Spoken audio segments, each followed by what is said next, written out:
for the people in the back, for the people in the front, for the people on the side, for the people on the front, for the people in the back, for the people in the front. Hi, my name's Gustave, and I'm a musician, composer, producer here in St. Lucia. I perform regularly at some of the five-star hotels here in St. Lucia, and I'm constantly writing. Yeah. We're gonna get the band together on this one. And this is why we call it a jam. Music is something I think that is always around one from birth, because there's music in everything. And as a young child, I was just always very happy to hear music and sing and just be involved with music and try to make sounds out of different things. And even before I had lessons, I had a little guitar and I was able to do something out of it, you know. And they go, oh, that sounds like something. So, well, if being in the business is from when you first make a piece of change doing what you do, I guess that's how you consider, you know, you start, you know, to be a professional when you start earning money from what you do. I guess that would have been a lot of years now, over 30-something years. Well, I grew up in Los Angeles, and I was into music there as well. And, you know, no matter where you are, there's dues you have to pay.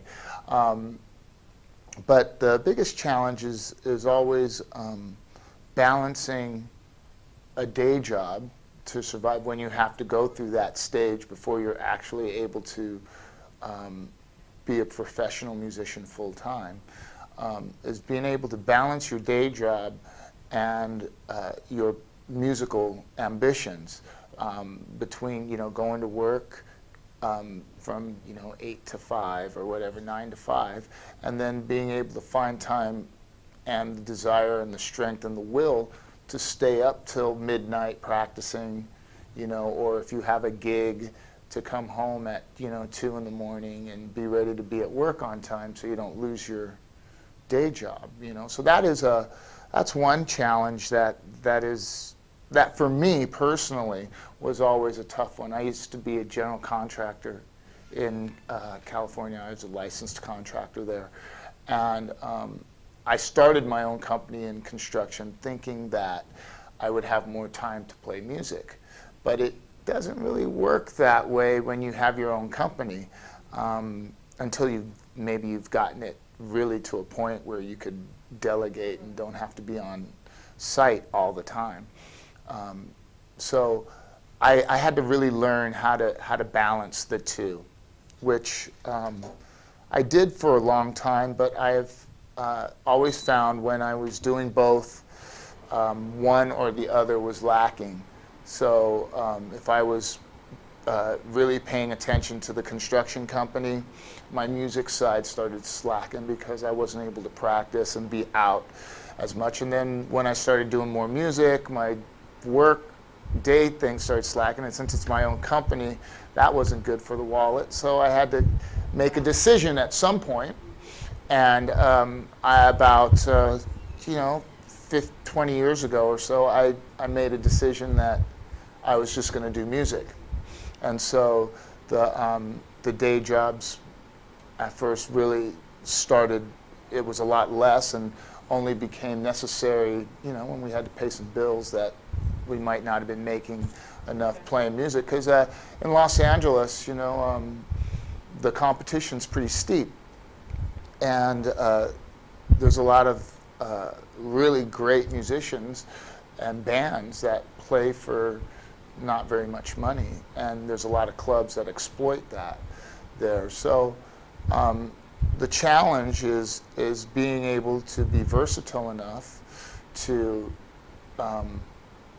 be a professional musician, whether it is that you're teaching or you're doing studio work, you know, which in St. Lucia there isn't a lot of as much studio work for different people, but there is some, and it's just a matter of being able to know your craft, know how to read, know different styles of music, and that helps get over the hill.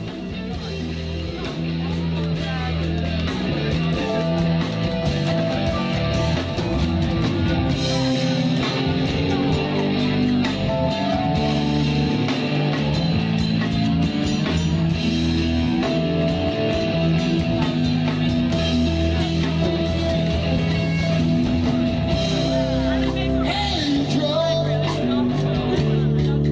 tell me where I'm going with that gun in the hand.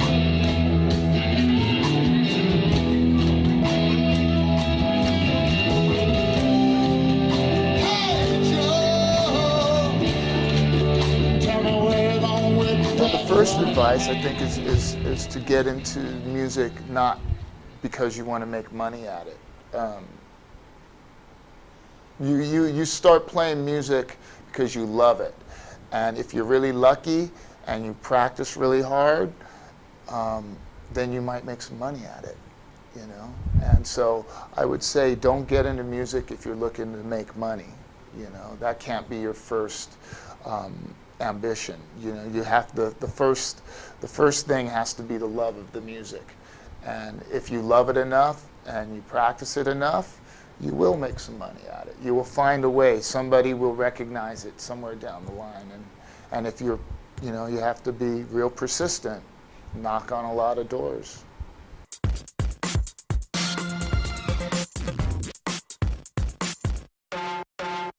For the people in the back, for the people in the front, for the people on the side, for the people who want to front,